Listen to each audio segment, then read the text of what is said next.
thank you so much for joining us this morning. Thank you. Thank you for having me. It's a wonderful day. It is a wonderful day. I want to start off. You spent the last 4 years serving as lieutenant governor. Now, how has that experience shaped you, and how are you taking those experiences and using them in your candidacy? So, you know, really, you think about who I am. I'm an immigrant to this wonderful country. And by the way, there is no perfect country. And America is just such a great country. And how is it possible that my father, who arrived at the height of the civil rights movement, just 17 days before Dr. King gave his I Have a Dream speech, here I am, an immigrant, and I'm second in command in the former capital of the Confederate States. What does that tell you?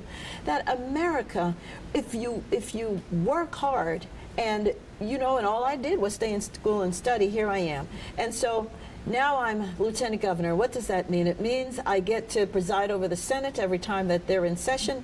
It means that I've been able to break ties for the better of Virginia because, well, it is my tie-breaking vote that provided the opportunity to put the definition of anti-Semitism in our code and to keep our Jewish brothers and sisters safe.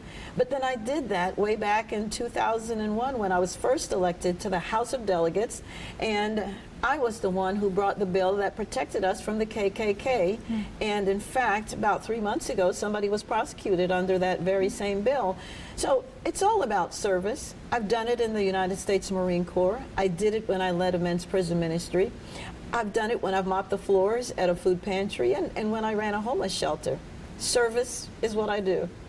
Now, let's talk a little bit about the main issues of your campaign. What are your top priorities, you know, as we kind of near the finish line of this? Yes. So what I'm hearing from Virginians is they like where we are. They like the economy that a Republican administration has provided. So the Winsome Earle-Sears administration, I'd like to call it the YES administration, is we are working hard for you, and you see the results. Our children, when it comes to their education, they're doing much better, even though we've made the tests more accountable, because we know that our children can reach to the highest heights if we provide the fertile ground. I know that, well, when it comes to taxes, people want them to stay low. We've done that. We've given back the taxpayers of Virginia over $9 billion. That's with a B of their own tax money. We've ran a $10 billion surplus since we've been in office. And listen, this is even after we have funded mental health. You know, mental health, there's something going on, especially with our young people.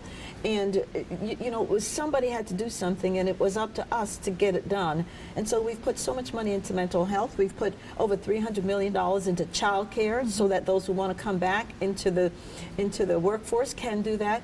When it comes to our workers, whether they're federal workers or just people who want to come back into the workforce, we have created over 276,000 jobs. We have an additional 250,000 jobs that are still available. And we have seen, for example, that some of the federal workers, they've taken some of those jobs. And we have teed up where if you want to be an entrepreneur, we can help you with that. So as a result, we have created over 15,000 new business startups. Never existed. I'm talking about new businesses, and they're high-paying businesses.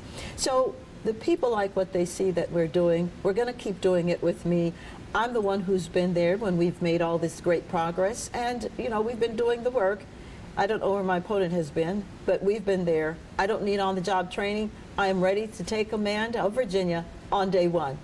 Virginia is a very unique state. It's very diverse. The needs of Northern Virginia are very different than the needs we have down here in Southwest Virginia. I know you've been boots on the ground here in Southwest Virginia a lot during this campaign. What have you been hearing from voters right here about what they want to see if you're elected? So I want to let you know, it's not since my campaign that I've been boots on the ground in Southwest. We never really left the Southwest. You know why? Because I heard when we were running, folks in the Southwest said, you know, you always come down here, all of you running for office, and after you win, we never see you again. And all I have is my good name, and I have to protect that. And so I made a promise to the people at Southwest, you will see me. And so you've not just seen me, actually. You've seen Jason Miyares, you've seen our our governor just many times coming, and it didn't have to be an event like the flooding for so often. We just came because we wanted to hear, what do the people want? Well, I'm hearing about their electric bills. My God, my electric bill goes $150, $200, and I'm screaming. And I'm hearing about electric bills that are $800, $1,600. Somebody has to do something, and that somebody is me. And so I know that one of the reasons that the electric bill is so high is because the Virginia Clean Economy Act, which was passed by every single Democrat, not one Republican voted for it, voted that we must do X, X, X, and so it's driven up the costs. And my opponent supports that bill, and not only that, she is going to put us back into the Regional Greenhouse Gas Initiative, which ties our energy policy to California. We can't do that. So I'm making a promise to the people of the Southwest especially, and the South Side, who are also suffering under these high bills. I'm going to be the one in the room speaking with the power companies, speaking with all of the folks who are necessary to bring that bill down, because it shouldn't be that you're having to wonder whether you are going to pay your groceries, your prescription drugs, your rent, or your mortgage, whatever it is. We can't do that. And then another thing that I want to do, because half of life is showing up, I'm going to put a governor's office somewhere in the Southwest. We haven't identified where yet. But there's something about being there that people can say, oh, we see Winsome is working out of the governor's office this day, this month, whatever it is. And I think that's a good thing. And then, they want to know, of course, about so many different things, like, for example, how are you going to keep us safe? Well, my opponent has taken money from the PAC that says you sign here that you're going to defund the police and get rid of their qualified immunity, and we'll give you this money. Well, she's taken thousands of dollars in that aspect. I'm not going to do that, because I've heard from too many of our folks who say, law enforcement, Department of Corrections personnel, that if we don't keep not just the right to work, but if we don't keep also our funding, geez, I'm going a little bit too fast here. Our funding and our qualified immunity, then I'm gone. And we can't have that, because I can't even talk about economic development if I don't have the ability to say, look, this is our crime rate. When businesses want to come to Virginia, this is where we are. When it comes to crime, this is where we are. So it's all of that the people care about, all of that. Absolutely, and you've touched on so many of the issues I wanted to dive into already. Yes. Talking a little bit briefly about some of these other issues, healthcare is a big concern, specifically for some of our viewers here at 10 News. A lot of them are worried that they are going to lose their healthcare coverage. I know you've addressed this before. What do you believe is the best way to address this so that families don't fall through the cracks? Yes, absolutely not. We didn't come this far to only go this far.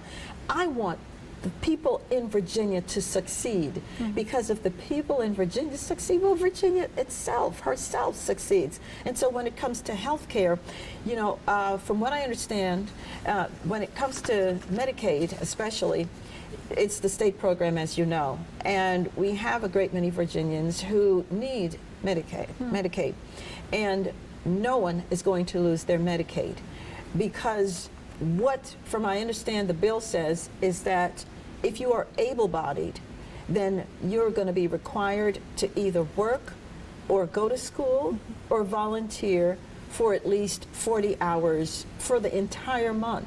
Now, I tell you that when I was the homeless shelter director, our able-bodied women, I wanted them to succeed. And so they couldn't stay in the shelter and do nothing. And so I would even drive them to their appointments for job training. I would drive them to their appointments for job applications. I would drive them because I want them to succeed. So we have, in the budget also, about $500 million that we're getting from the federal government, Virginia is, to help any holes that may exist once some of this health care money, if it does disappear, to help them. Plus, we have access to an additional $500 million that will help. So what I'm saying is, we have the ability. We're going to make sure that we take care of every Virginian possible. We don't want anyone to lose their health care.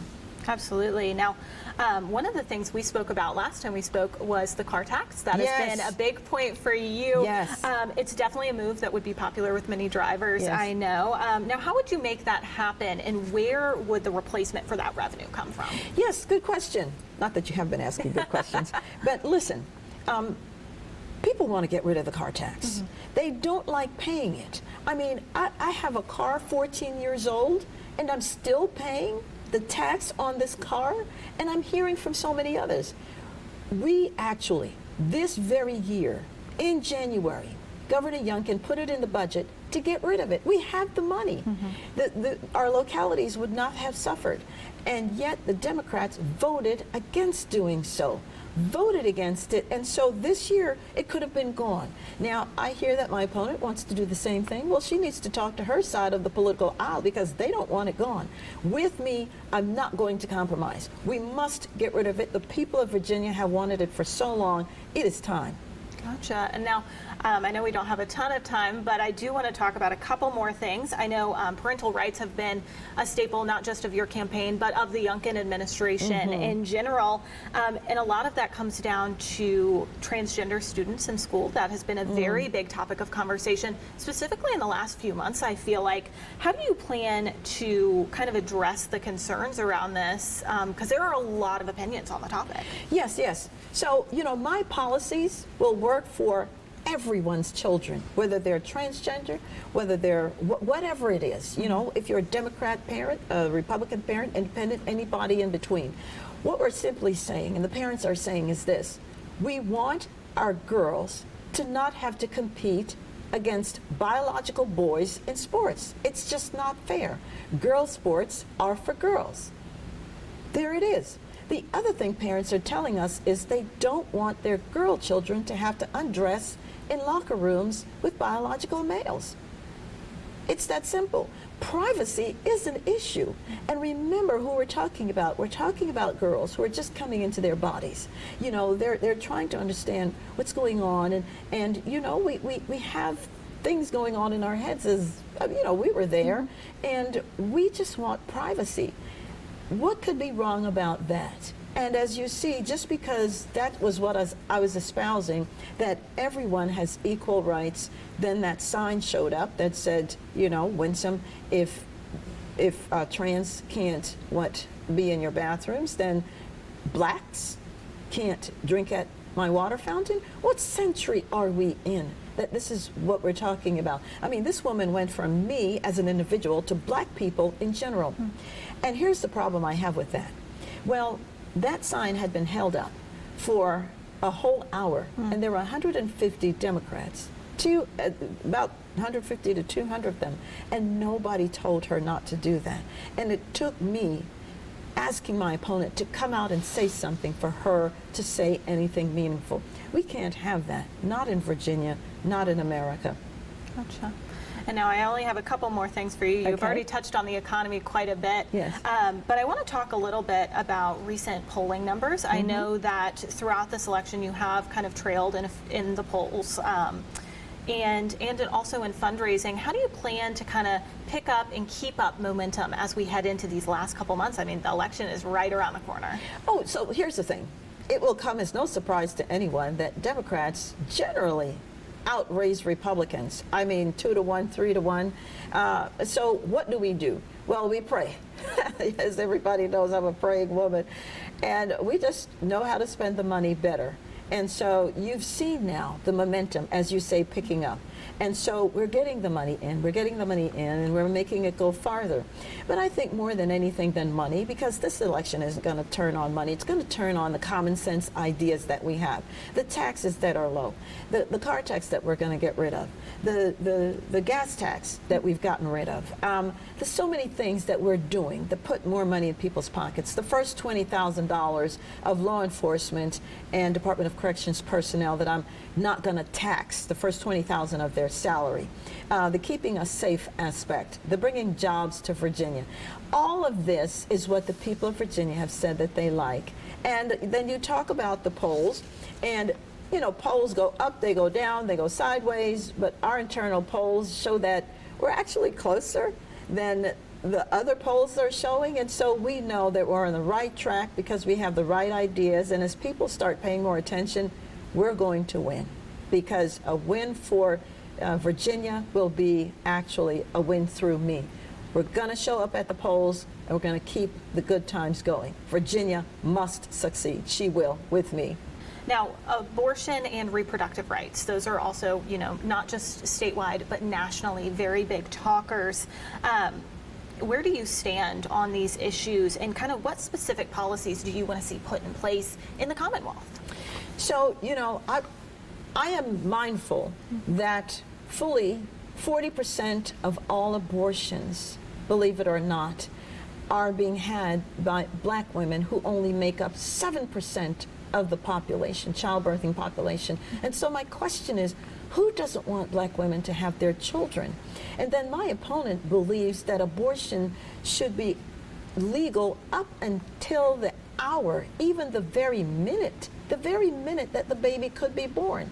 But we know this to be true of the Democrat Party because the former Governor Ralph Northam, himself a pediatric neurosurgeon, a baby doctor, said that when the infant is born, we're going to keep the infant safe and until the mother decides what to do. What are you talking about? So what I want to do is ask my opponent, what's your limit? Why would you want abortion up until the time that in the minute that the baby could be born? But in general, I say, let's get together and figure out, what are we going to do? There has to be a compromise somewhere. It's not my personal view. It's what do the people of Virginia want? We can do this. My last thing for you, Winsome, this morning is, if elected, you would make history not just when I am elected, not just as the first female governor, but the first black female governor. What would this mean to you? What would this mean to you as a little girl, and I mean to other, you know, young women that may be watching? Well, history is great, and yes, it will be historic. You know that I would be the first black governor, female. But after that, what? What are you going to do to ensure that you're not making my life any harder, for example, than it already is? What are you going to do to make sure that government is accountable to me, to make sure that government is transparent, that if a situation comes up, I can generally think about where you're going to go with this, because this is the common sense path. You know, it's not some far out thing. They want to, the people of Virginia want to know, are you going to leave Virginia better than you found her? Are you going to break down barriers to my employment, barriers to my entry into success, barriers for my children to succeed in life? That's what I'm about. You know, this wonderful country offered me these opportunities, and I want to reach back and keep bringing other people along and saying, come, this is my vision for Virginia. Let's all lift up each other. I mean, I haven't done all the, you know, the kinds of service that I've done to not help people. That's who I'm about. Absolutely. Well, I want to thank you so much for joining us this morning. Thank you. Is there anything that we didn't touch on that you would like to add, you know, as we wrap up this campaign season? Go Virginia. Win with Winsome. Well, Winsome, thank you so much for joining us. Thank you very much.